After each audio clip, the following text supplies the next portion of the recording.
Okay, great. I'm here with Adam Brimo of OpenLearning. Adam, thanks for joining us with Class Central. Thanks for having me. It's great to be here.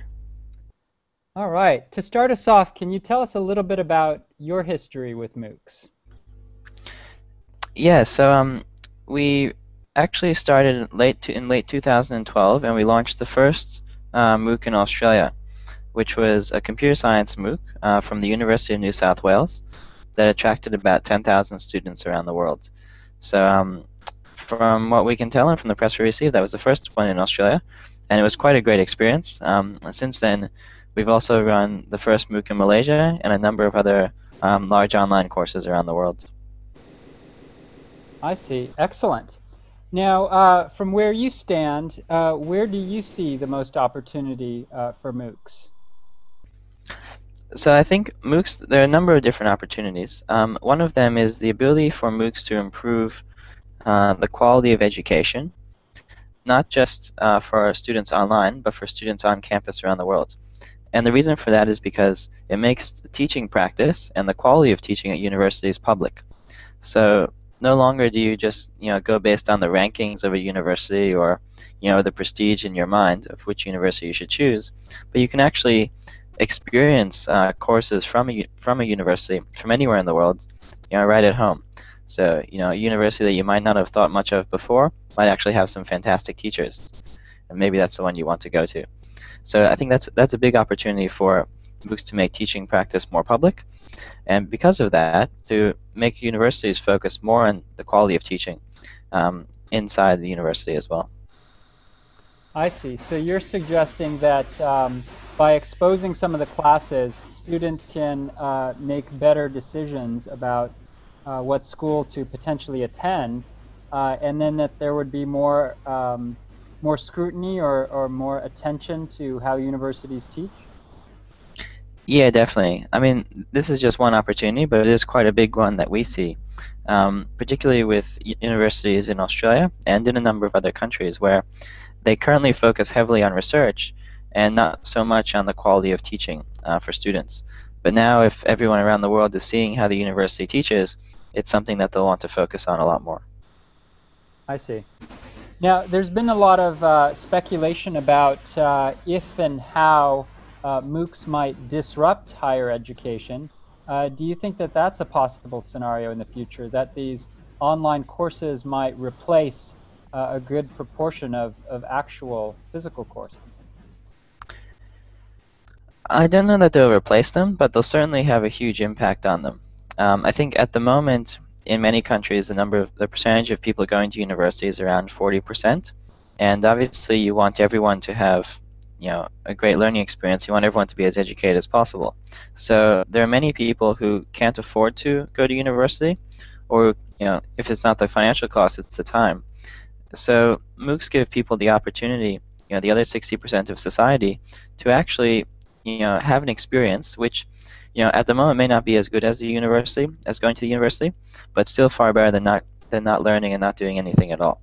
So I think, in that sense, there's a huge opportunity for more people to take MOOCs.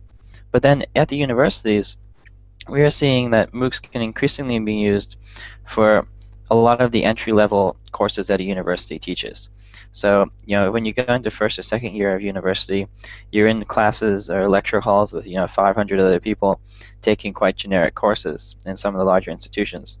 And that's actually where the university, generates the majority of its revenue from these classes, which it then uses to subsidize other parts of the university in terms of research and the other initiatives that they're going for.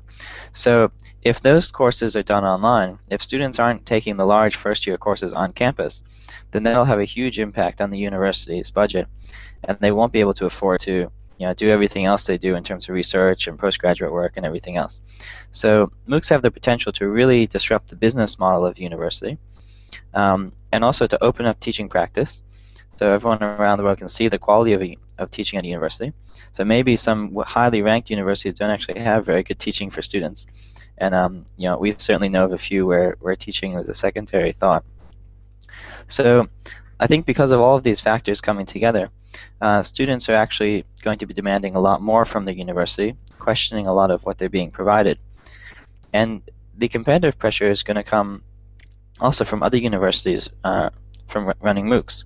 So for example, if a student at a university, at one particular university isn't happy with the education they're receiving, and they see that they can take a better course online, whether it's a course from Stanford or a course from a university in China or in Spain, then they're going to question why they're actually paying and going to the university when they can get something better online. So I think it's increasing the pressure on universities. It's opening up teaching practice, and it could change the business model of a university.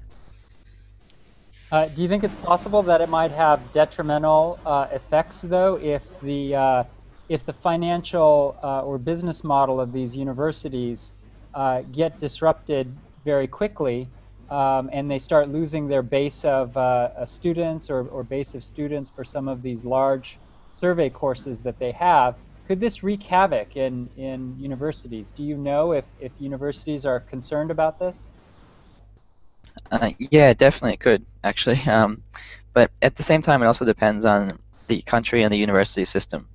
So in the US, it's a lot more of a student pays system through loans and whatnot. In Australia, there's a deferred loan system where a student never pays anything for university until they go out and get a job and earn over $50,000 a year. So because of that, although in Australia students know that university costs an amount of money, at the moment it probably costs about $7,000 per year. That's expected to increase with some recent changes. But they know they never have to pay that until they go out and earn money. So the cost pressure is slightly less on a student. Whereas in the U.S., when you're actually paying up front, you're taking out loans and you're starting to repay those loans very quickly, you're going to make a pretty rational decision on whether or not you should attend the university for those first 2 years. So I think there'll be a number of models that emerge, but I think it is very likely that students will want to take the first couple courses online, not attend the university, then attend the university for later, more specialized years, and get credit for those early courses. And if that happens, then the universities will lose a lot of revenue, and they'll really have to, either cut back on some of the other things they're doing, or maybe become more efficient in other ways. But yeah, it could have a huge impact, and certainly we see that people are afraid of that at higher levels of the university. I see. Now, do you think that MOOCs have more potential impact on university or are better suited for university students as a replacement for their courses, or do you think they're better suited for lifelong learners, adults who are perhaps trying to pick up new skills? Yeah, so it depends on the quality and the style of the MOOC. A lot of what people get from going to university isn't necessarily always the courses that they take.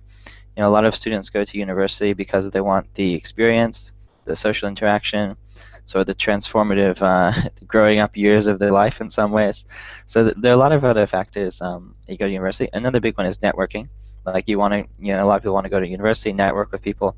They might go out in life and do business with them or meet their partner at university. So there'll always be a lot of people who want to go to university as well. But the current state of MOOCs are quite well suited to lifelong learners, and I think certainly what we're seeing is that a lot more people taking MOOCs are lifelong learners because they're interested in a subject. They're not motivated by certification or immigration to a particular country, because international students doesn't really make a difference in a MOOC. So because of all of these factors, the students are more likely to be the lifelong learning category, whereas existing university students at the moment, if they're taking a MOOC, they're really interested in it because chances are they also have like 4 other courses to do that semester at the university they're supposed to be attending. I see. And Adam, there's been a lot of discussion about the topic of engagement with MOOCs, and specifically the fact that engagement drops off precipitously after the start of a MOOC, and that activity rates can be low, completion rates can be extremely low, perhaps in the single digits. What are your thoughts on sort of engagement within MOOCs? Yeah, I think engagement is a key metric that all the MOOCs have to work on, because one of the main things that keeps people involved online is the interaction with other people and engaging with what they're doing. And if we don't get that right, then no one will stick around. The completion rate will be very low. But I think a few things to keep in mind are that there are a lot of people who are signing up for a MOOC just wanting to look around and without actually any intention of completing the course. So a lot of those people aren't going to go through and do the whole thing. The other is that a lot of people are slightly interested in the topic, so they sign up for the MOOC. So, for example, I think the artificial intelligence MOOC on probably it was Udemy got 150,000 people. I don't know which one it was, but I'd be very impressed if there were 150,000 people in the world who actually understood artificial intelligence quite well. So, that MOOC could have doubled the size of Right. that population. So I think not all of those people were had any intention of completing the course, but they were all very curious of what sort of education do students at Stanford get. So I think those are some of the reasons why we're seeing engagement decline. One of the other reasons is that the current way a lot of MOOCs have been set up is that they've looked at replicating the university structure online. So they take the most boring part, in our view, of university, the lectures and the quizzes and things, and they put those online. And then they wonder why students don't want to do it. Well, like when you're in the lecture hall, if to get up and leave is a bit of a barrier, you don't want to offend the teacher. But online, you can just click away and watch another video on YouTube, or go do something else. So it's very easy for people to walk away. So unless you're constantly motivating and stimulating your students, there's no incentive for them to stick around. And on MOOC, it's very easy to leave. So I think the two main reasons I would say then are that the courses aren't designed in such a way that encourages ongoing engagement. They're designed more for the actual in-person university experience rather than online, and that has a big impact. And then the other is that there are students who actually have no intention of completing the course, and they've just signed up to look around. Sure. So let me ask you a preliminary question then, because it sounds like perhaps the way we're thinking about engagement is not necessarily the best way to think about it. How do you think engagement should be defined? How should we be measuring that and thinking about that, in your opinion? Well, I think you can think about it as engagement with the course and the lecture. One of the ways that we think about it is engagement between students, and for us that's really key. So we want to foster connections between the students in the course, encourage them to communicate with each other and peer review each other's work, and also share their own experiences. So that's where we see the real value in engagement in MOOCs, where not necessarily the lecturer interacting with everyone or the students completing all of the activities, but the students actually working together with each other, having a great experience, chatting with each other. Now, it goes hand in hand that if you do that well, then all of the other statistics should increase. So give me some concrete suggestions for metrics that could be used to measure this sort of engagement. What would be good examples? Yeah. So some of the things that we look at are the number of interactions on a per-student basis in the course. So an interaction is different across different platforms because there are different ways to interact. On OpenLearning, the interactions could include commenting on materials in the course. They could include chatting with someone in the course. There's an instant messaging feature, so you can chat to anyone in the course, which creates a sense of presence, that there are actually other people with you on this journey. The sharing content with other people, liking somebody's comment or favoriting something someone has done, or peer-reviewing someone's work. So there are a set of metrics that we look at there, and then we calculate those on a per-student basis, and the average across all of OpenLearning, even students who don't engage at all, is about 18 interactions per person on average. And we want to calculate those across other platforms because we think that might be a good way. The other way is to look at the drop-off rates in activity completion. So not from the number of students enrolled in the course itself, but from the number of students who actually complete, say, the first 5% of the course, and then go on to complete the other 95, because that usually filters out people who weren't too serious in the first place. So those are a couple of things that we look at. Okay. And with the first metric set of metrics you suggested, number of engagement actions per student. How do you know what a good benchmark is? Like, what should that level of engagement be? Because I could imagine that some of the engagement could be better than others. Some of it could be complaining, for example, that some instructions were unclear. So what does good look like with those metrics? Yeah, that's a very good point. It's very hard to know, actually. Um, so there are a few ways that we can kind of gauge the quality of interaction in open learning. We usually do that through our karma point system, where if you like someone's comment or you favorite their work, then they earn a karma point. So that lets us gauge some of the user feedback on the quality of the interaction. But you're quite right. Someone could be complaining about someone, which is actually a valid interaction as well. If there's no way to talk to people, then they can't really complain. But I think you're quite right, though. It is very hard to actually know what a good measure is, because every platform is different, and there isn't a way for people to share that information currently. Um, so that's something that we're hoping to do more of, share the actual engagement data with people up front before they join courses, so they know, what their levels are. We can only really benchmark between courses on Open Learning for that, because it's actually been very difficult for us to get similar data out of the other platforms. I see. And do you have data that shows that higher engagement levels at the beginning of a course leads to or is associated with drastically lower dropout rates later in the course?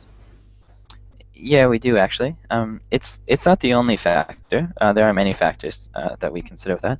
I mean, duration of the course is another key thing as well. Obviously, if your course is only 3 weeks long, the completion rate will be higher than if it's 12 weeks long.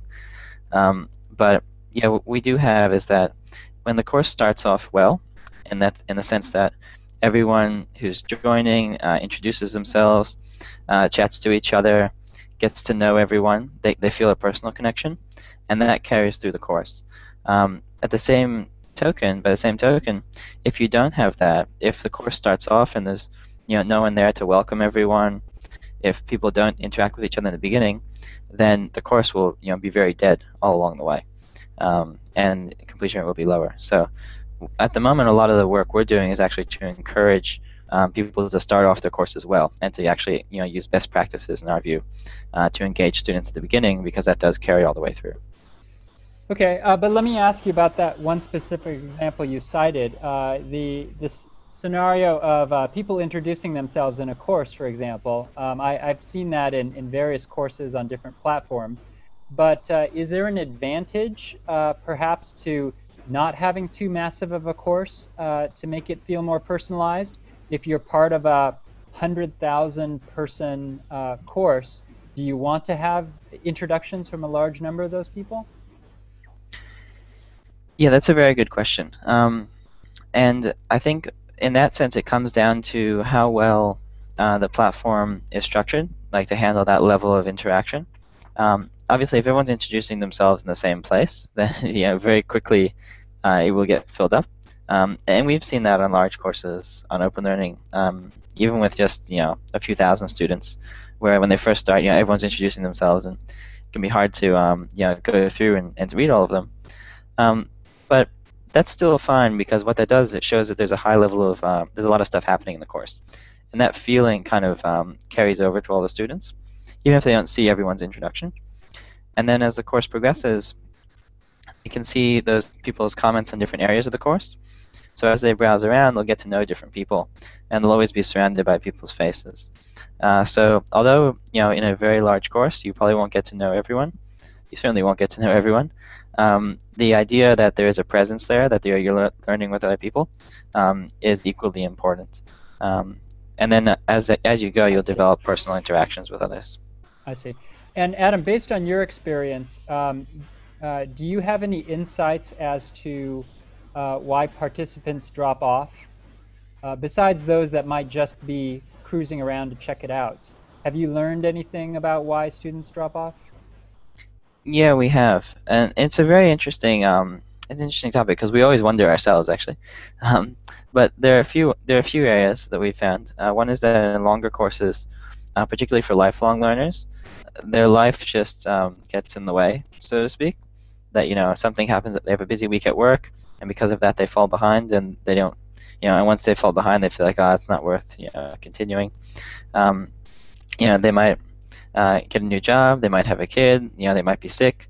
So all of these things that normally happen in someone's life, when you're in a physical course, you still stick with the physical course. But when you're in an online course, a lot of times they just, they drop off and they don't come back. So it's a lot of those factors, certainly. The other is that if the activities in the course or the lectures in the course are boring, so to speak, then that encourages quite a few to drop off as well. So one of the things we've actually looked at in different courses is which activities that teachers have created have actually had a detrimental impact on the course. Like, because everything you make someone do obviously is another thing for them to do, another reason why they might not do it.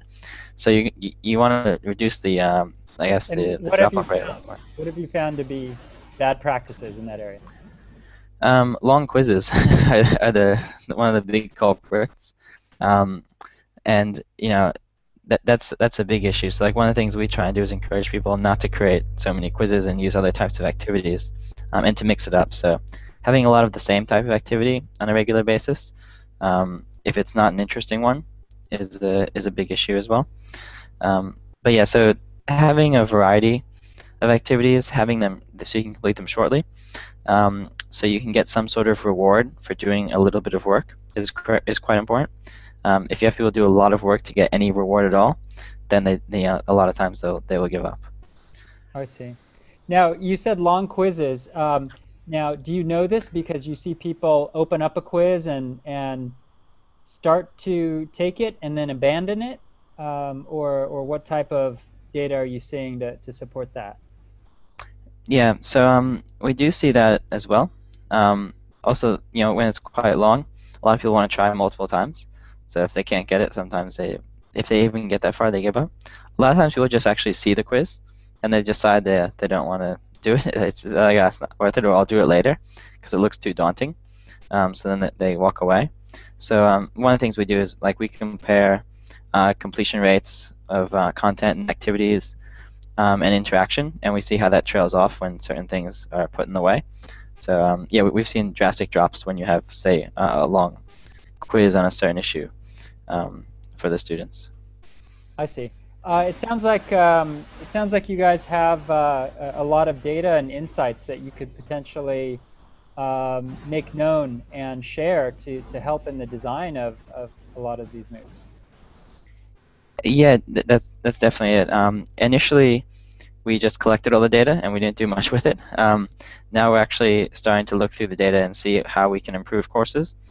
And one of our goals is to actually find simple ways of reporting that information back to teachers so that they can make their own decisions about how to improve the course, and so that they can actually react very quickly.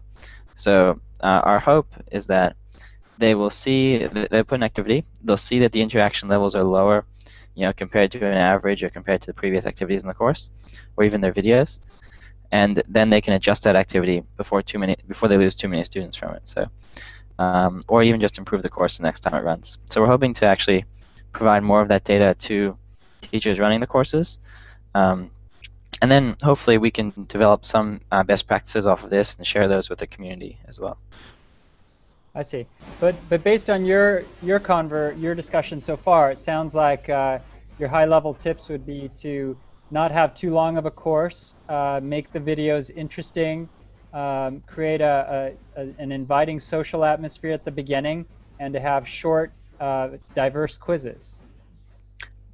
Short, diverse activities. Hopefully not all quizzes. Oh, so, okay. Yeah. So any variety you can put in the activities is also good. But I mean, there are always exceptions. Like we've seen long quizzes that people do complete because all the other factors in the course are good. But I think it's just that you do need to consider a lot more things when running online courses or MOOCs than you would ordinarily when you're teaching a real-world class. I see. And what about courses with team projects versus individual? Have you tried both, and do you know, do team projects increase engagement? Yeah, that's a very good question. We have had courses that use team projects and group projects. Now, those are fantastic, and we definitely encourage those. Um, and having a team does actually keep people involved because there's a sense of commitment to the other people in the course. Now, actually, at the step of forming the team is when you could, you know, is when people might actually get discouraged because if they're trying to form a team and they can't find people to join their team, then that can be, a bit disappointing for them. If they're motivated enough, they'll go out and recruit people online, and we've seen students on courses on OpenLearning like go through people's profiles and try and recruit them into the course so they can join their team for the project if they have a particular skill. So that's always quite nice to see. But you have to structure that in the right way so that you don't discourage everyone, so it's not too difficult. There was a course recently on OpenLearning that ran called Global Entrepreneurship, where students had to form teams to start a project, a business project, and then get that project funded using Possible, a crowdfunding platform. So students had to recruit other people from the community, from the course, into their teams. And I don't know the total number of teams or projects, but it was about 50 to 75 quite good ones that came out of it. I'm sure some people got lost in the mix, but the people who did actually form the teams were quite motivated and they got their project up and running. I see. Excellent. I wanted to ask you a little bit more about OpenLearning, Adam. Can you tell me the history of the platform and where the students are coming from, where the instructors are coming from? Yeah, definitely. So we started off, we launched in 2012, October 2012, with the first large online course in Australia. And then earlier in 2013, we launched the first large online course in Malaysia with Taylor's University. The platform originally came from my co-founder and I. My co-founder is Professor Richard Buckland from the University of New South Wales. And he originally put his YouTube videos online, and about 2 million people around the world watched them. But he was very disappointed that they didn't actually get the experience of taking the course. So his courses are about problem solving, group work, interacting with others, failing at things, and then learning from from your mistakes, and developing the mindset and the social skills to be an effective programmer. Now, you can't get all of that from just watching his lectures on YouTube. So he wanted a way of actually putting the activities, the community, the engagement, everything else online, and that's where OpenLearning came from. So it's really been how do we bring that teaching practice online. And initially we focused heavily on the student experience, what's best for the student, all the things we can do to make the student's life easy, and we do all of that, and now we're also focusing on how do we make the teacher's experience great and easy for running courses. So our model is such that we want anyone in the world to be able to teach a course on OpenLearning, whether that's a public course like a MOOC or a private course just for their students. We want that experience to be easy. We want them to have a variety of experience, a variety of experience in the course, have all of these different features. So that's been what we've been working on, and that's required not just building out the tools for OpenLearning, but also now trying to educate the teachers on how to use those effectively and how to teach their courses in this new sort of style so that they're aware of all of the potential issues and that they can design an effective course. And tell me about the geographic spread of users and teachers. Yeah, so I guess being in Australia, we're quite far away from everything else in the world. The closest place to go to is Southeast Asia, where you have 8-hour flight away. I guess New Zealand, 6 hours. New Zealand, right? Yeah. So being far away from everything, we weren't sure where the users would initially come from. Initially, there were quite a few in Australia. There still are. So about 35% of the students on OpenLearning are from Australia. But that means 2/3 are overseas. And beyond Australia, most of them are from the US, China, India, and Malaysia. And some of that spread's impressed us. In particular, when we started, we had no idea we'd get that many users from Southeast Asia, and particularly Malaysia. But that's been one of the largest areas for us, and there are a lot of universities there now looking to run MOOCs. So I think the spread of people has impressed us. There's people from pretty much every country on OpenLearning, and some of the best use cases and students we've seen are actually from not just this region, but also the Middle East and North Africa, where people are really interested in learning from not just learning courses online, but also interacting with people in different countries and doing those courses. And that spread has really impressed us. And that's led to changes in the way we build the platform, how we target what we do, and the way that we communicate with people as well. How have these people from all over the world found out about these open learning courses? That always surprises us. um, Sites like Class Central are quite key to that. I think everyone is, generally people are looking to learn things online, and they're not sure where to go, which course to take, which platform. They probably don't even think about which platform too much. They probably just want to learn a subject, and they probably Google it. They probably go to Class Central or another site, and then they just see what's available and they look around. So that's where a lot of it comes from. A lot of the students on OpenLearning also come from there are other people sharing links to the courses, so through Facebook, so people talk about the courses. We've actually had some funny stories where we encourage students to obviously share the course if they're enjoying it, and that's led to a couple situations. One where in one course we had about 100 people from Qatar out of 2,000, and then 150 people from Portugal, which, based on their population, were overrepresented in those courses. And it happened just because I think someone at each, like a university in each place, sent the link to the course around to like the entire student body, and then like a lot of people joined. So you never know what's going to happen or where they're going to come from. But most of them do come through course listing websites or just through Google. I see. Okay. And you mentioned, Adam, that you feel that anyone should be able to teach a course, and you've designed your platform so that that can be made easy. But I guess, who do you think should be teaching MOOCs? What kinds of people? Yeah, that's a very good question, actually. So we think the motivation for teaching a MOOC is very important. A lot of times we've seen on OpenLearning and on other platforms that teachers or lecturers are required to teach a MOOC for certain reasons. It might be that they're required by the university. The company has required someone to set up a corporate sort of MOOC.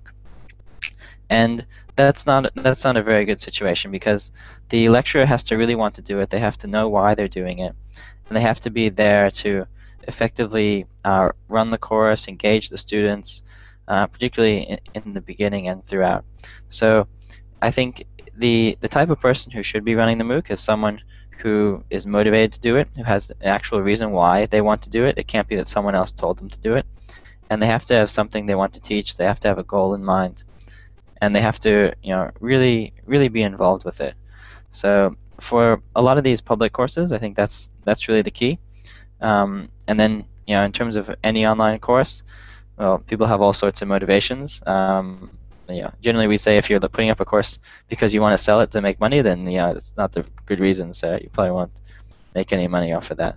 But I think just wanting to share knowledge, wanting to engage people, and being clear about that. Sure. And if there are people out there, Adam, that may even be watching this interview that think that there's something that they might want to teach, how would they know if they really should go ahead and put the effort into that, if what they teach is actually valuable enough and unique enough that they should be putting it into a course like this? That's a good question. And we're usually not sure. Some topics that people do create courses on, I personally would never take the course, but they do attract students. So it's a big world. There are a lot of different ideas and opinions out there, and a lot of different niches that you can go into. So it's hard to know up front, if the area you want to teach a course in is big enough, or if there's too much competition. Generally, what you can do is you can, survey students on your social media site, see if there is interest. You can put up an introductory video for the course, like promotional video, and you can see how many people watch it on YouTube. You could even put up a landing page for the course before creating the course and see how many people, want to register.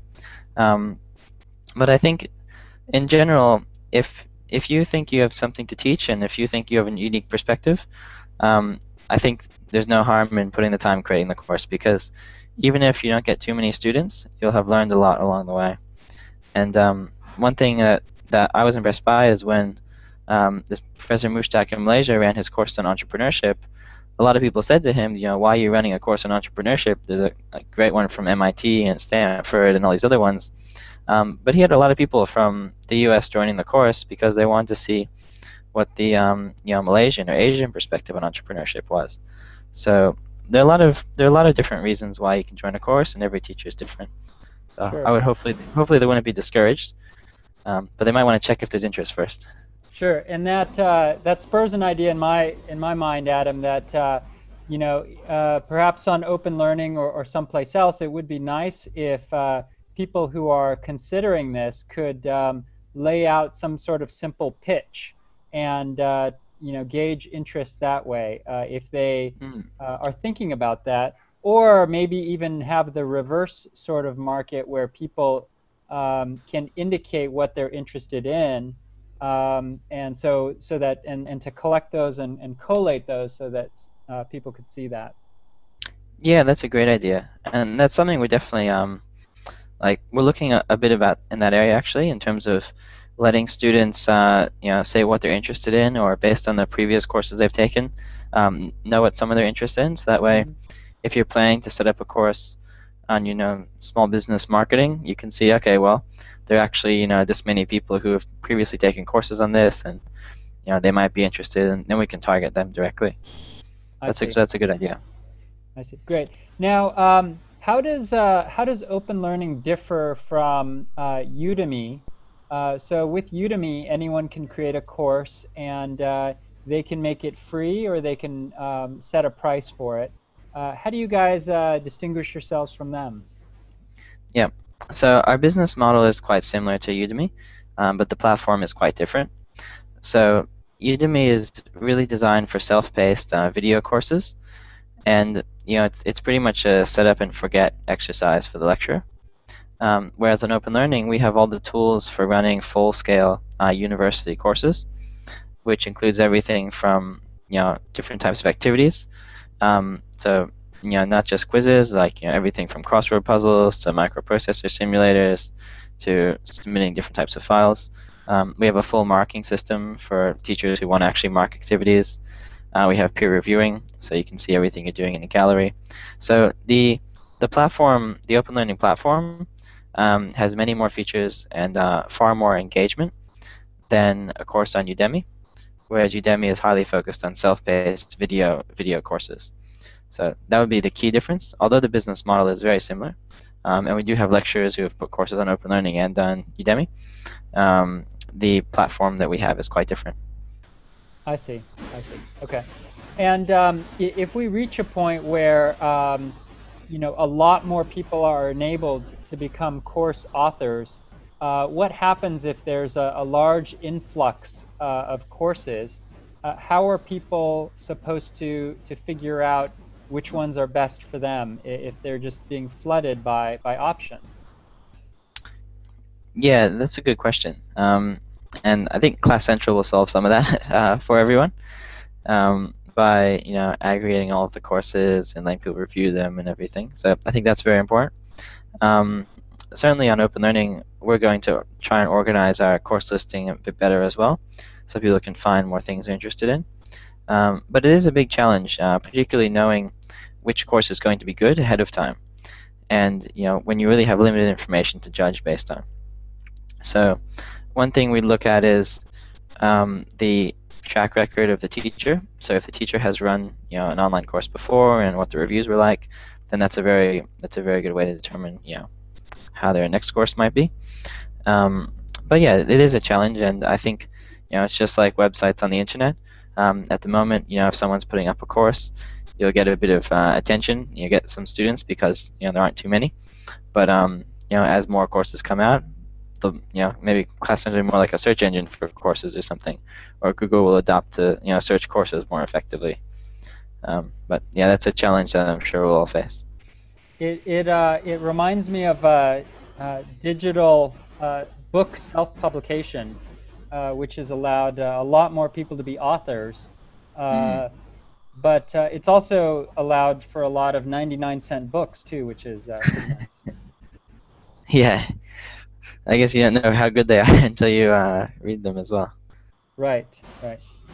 All right. So final set of questions for you, Adam. What are your thoughts on how you see MOOCs evolving in the future and in the medium term? What are some of the trends that are exciting or intriguing? Feel free to speculate or give me, thoughts you have about that. Yeah, definitely. So I think it's really exciting. Like it's still very early days with MOOCs, and no one's really sure what the end, what's going to end up like and what the opportunities are. But everyone knows they have to do something and they have to understand it. So it's at the experimentation stage, which is pretty exciting. So some of the things that we see are the increasing use of MOOCs on campuses at university, which will be quite interesting to see how it works. Certainly there have been courses that have run on OpenLearning in a MOOC style, but internally at university. So although you won't see the course on OpenLearning, there'll be like 600 people at the university in the course watching lectures from like a previous year's class. So seeing how students react to that sort of thing when they're paying university fees and watching a video and interacting in an online course is something that I think we'll see a lot more of. And then unis will probably have to try and work out how they structure that. We see an increasing move towards more social engagement and peer reviewing in MOOCs, and also more interest in portfolios. So now that people are taking a lot of MOOCs from different providers and different universities, they need ways of actually tracking what they're learning across those platforms. So people maintaining portfolios, putting more information on their LinkedIn.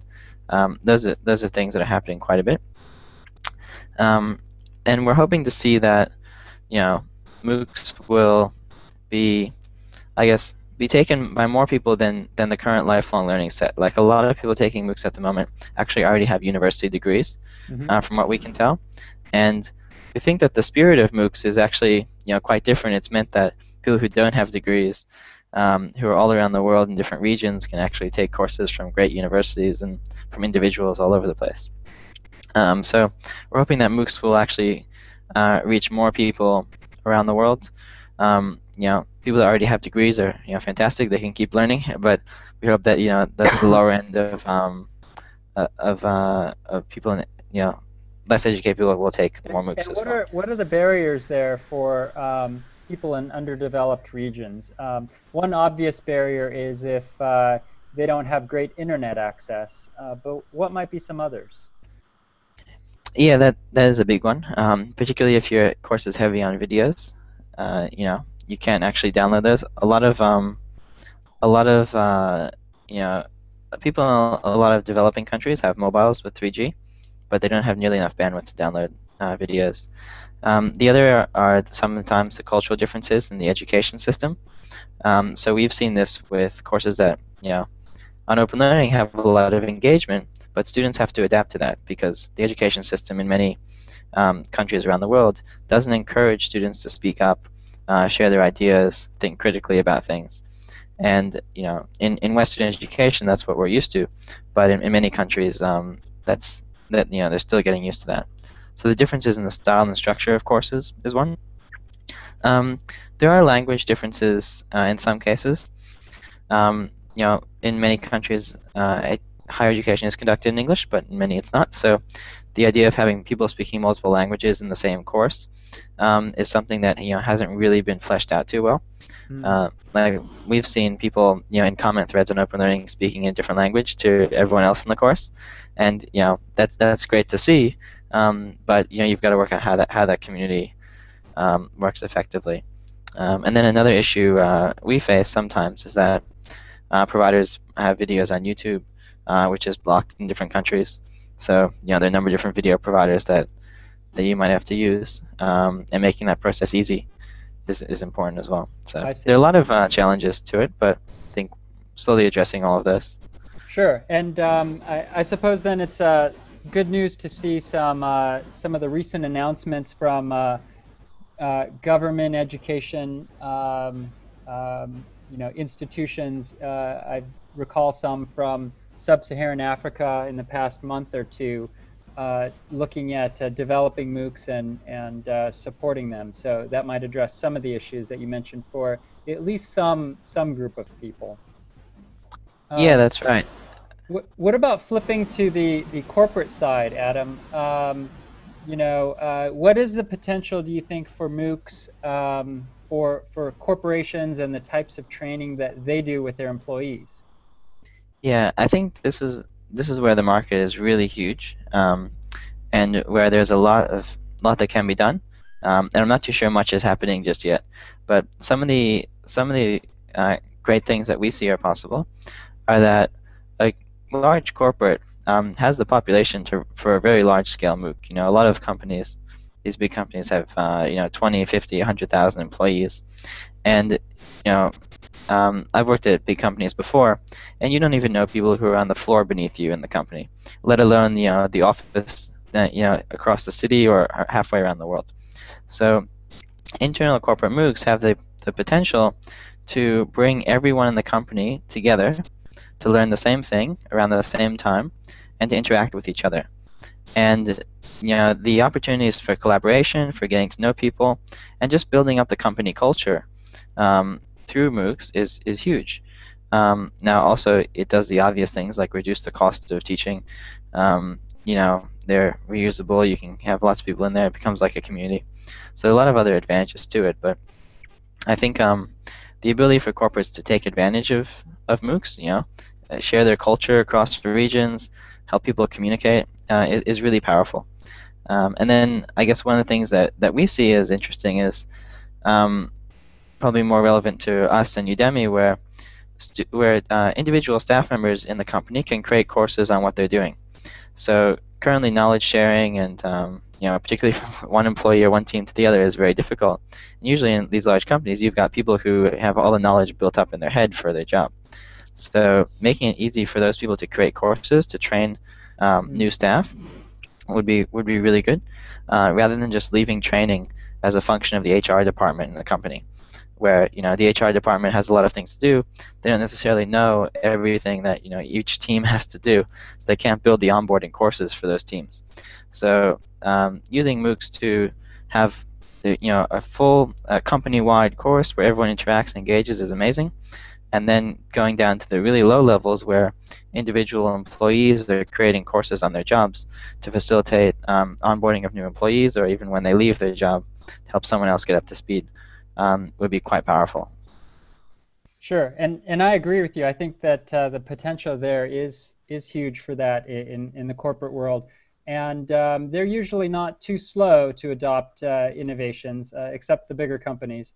So hopefully that Mm. we'll see that happening. Um, Yeah, I think there's a lot happening that we probably don't know about as well. That's I the see. sense we get. Sure, sure. So final question before we wrap up, Adam. How will open learning evolve in the future? What are some of your plans? Yeah, so we're doing a lot of work at the moment on making it even easier to set up a course. So we've identified a number of barriers in the current course setup process we have, and we're redesigning that to make it much simpler for teachers. So our focus, one of our focuses at the moment, is on the making the teaching side as engaging as the student side of open learning. So making structuring tools so that it's motivating for teachers to run their course, to invite people, to mark assignments. So kind of gamifying that whole process as well, and restructuring the way courses are set up so that it's much simpler. So that's a big thing we're doing. The other is we're working on a couple initiatives to encourage people to teach courses from different regions around the world. So one thing that's really important to us is that online courses aren't the domain of U.S., Australian, European universities, but that people in every country have courses that they are proud of from people and lecturers in that country and universities in that country, so that they can look, and be inspired by people by what they've done, rather than always thinking, oh, we must, take the Stanford or the MIT or the UNSW courses.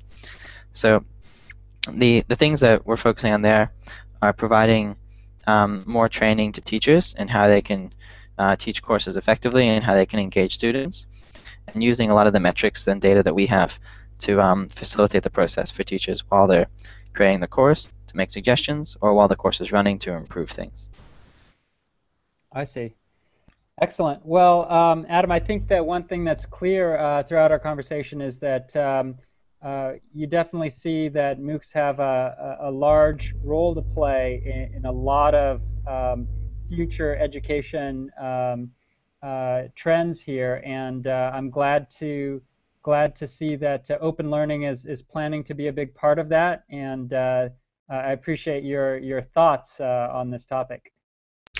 Thank you very much for having me. It's great to share. Yeah, we're really excited by the whole MOOC movement, and yeah, the possibilities are endless.